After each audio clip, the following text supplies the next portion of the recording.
Hello listeners, welcome to our fourth program in our series, Let's Learn Building Studies, which is produced for grade 10 to 11 learners and anybody else who has an interest in the subject. My name is Queen Kangotwi, and today we will learn about building construction. Please have a pen and a notebook ready so that you can make notes of the important points. When you have pieces that can form up something, it is called assembling. When you have more soldiers, they are called an army. A group of owls is called a parliament, and 11 soccer players and their coach are called a team. Building construction is therefore when you have a nail, bolt and nut, pieces of wood, bricks, mortar, concrete pipes and brick force, and this is what we are going to talk about today in our program. At the end of this program, you should be able to describe different types of pipes used in domestic plumbing, explain plumbing jointing techniques and fittings, explain the methods of plastering.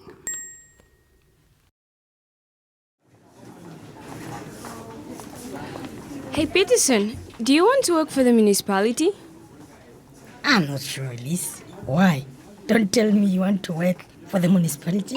I mean, there is just something I love about overalls.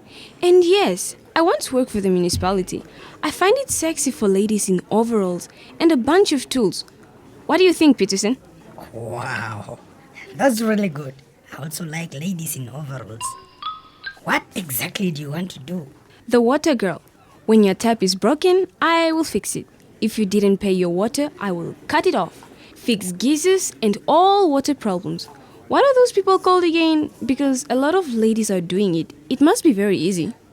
Oh, so you want to be a plumber? How nice.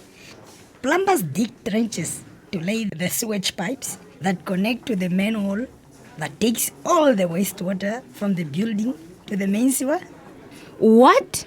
I thought they only work with clean water. So if I go there, I will also work with water from the sewage and so on? Good morning, class. Good morning, ma'am. Please remain seated. Elise and Peterson, what is going on here? We are sorry, ma'am. Elise was telling me that she wants to work for the municipality in the water department. But she doesn't know that she will be working with all the water, clean and dirty. Well, that's great. Today we are going to talk about something concerning exactly what you were talking about earlier. Building construction is very broad, and without wasting any time, let's continue with our program. We find a lot of professionals in building construction as well as what they do. I want us to look at plumbers today.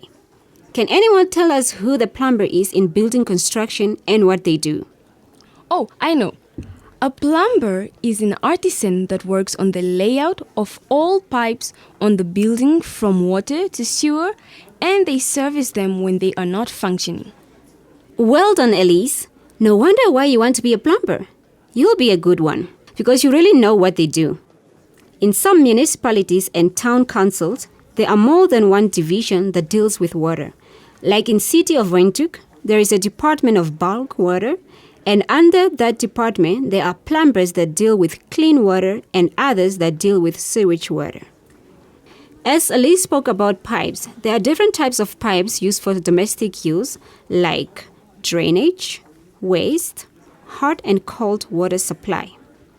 For drainage, the pipes mostly used are UPVC 110 millimeter diameter to ensure all the waste and rainwater run to the main municipal sewage connection.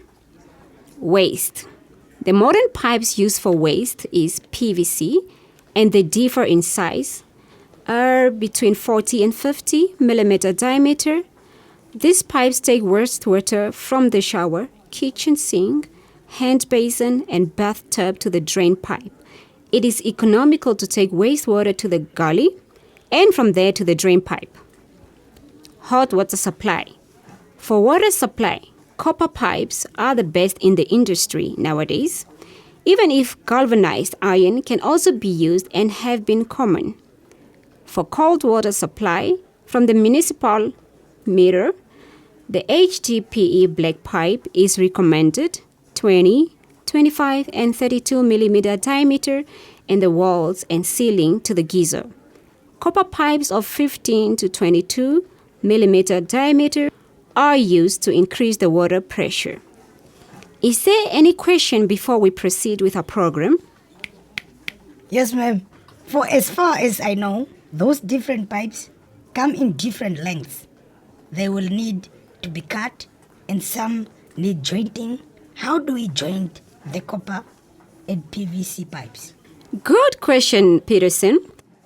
Jointing and fixing the copper pipe, we use a good quality tapping cutter, make clean, burr-free cuts, use a steel brush for complete cleaning of pipes and fittings. Apply tanning flux rather than regular flux. Assemble the pipes, then solder all the joints at once. Heat the joint with a blowtorch just enough to melt the solder. To join the PVC pipes, apply solvent cement, glue, to weld the joints to the end of the pipes and inside the fittings, or apply lubricant oil or dishwashing liquid at both ends. Male and female if they have rubber. Seal inside and push it in for smooth penetration. This will avoid damage to fittings. Heat up the female so that it can become soft and press in the male pipe. There are so many methods on the internet that you can browse for. Is plastering part of plumbing as well? No, Elise. Plastering is not part of the plumbing, but plastering is part of building construction, and it is part of our program today. Do you know what plastering is? I think I know. Plastering is a process of covering the brickwork with a prepared mortar or gypsum to give the wall a semi or final look. Excellent, Peterson. Plastering has different methods depending on where it is going to be plastered. Components for plastering mortar are fine sand, building lime, cement, and clean water. Mixing. The plastering mortar for the inside will differ from the external because lime can be used for the internal plaster to give a smooth texture finish, but not for the kitchens, bathrooms, and externals because the above mentioned are exposed to moisture or water. Methods of application for plastering are as follows. Clean the wall of the dust, grease, and all excess mortar. Wet the wall with a block brush. With your steel or plastering trowel, apply the mortar on the wall starting from the top to the bottom, forming a band. When the band is complete on top, bottom, left, and right sides, take the straight edge and the spirit level and make vertical screed in the band on the left and repeat it on the right hand side and join the screeds with a straight edge only through the top and bottom bands. Next, fill in the space between the screeds with plaster and let it sit. After it is set, rub off the excess mortar with a straight edge to level with the screeds. Then fill in the hollows and slags with mortar. Rub off the excess mortar and level the plaster with a straight edge. Wet the wall a little bit with a block brush and float it with a wooden or plastic float on a 45-degree mode, the float going in circles. After the wooden or plastic float, if it's an external plaster, you are done. Steel trowel finish to give it a smooth texture. Sometimes skimming is required for soft and smooth finishing of the plaster. Well, the bell is going to ring soon. Let me conclude. I have learned the different types of pipes used for domestic plumbing, how to fix and join the PVC and copper pipes, the methods of applying plastering and components of plastering mortar. Well, that's all for today. We have come to the end of our program, and this program was written by Mr. Risto Tanki Kapenda. Until next time, take care and sanitize. This program was brought to you by NAMCOL with funding from the Ministry of Education, Arts and Culture and the Commonwealth of Learning.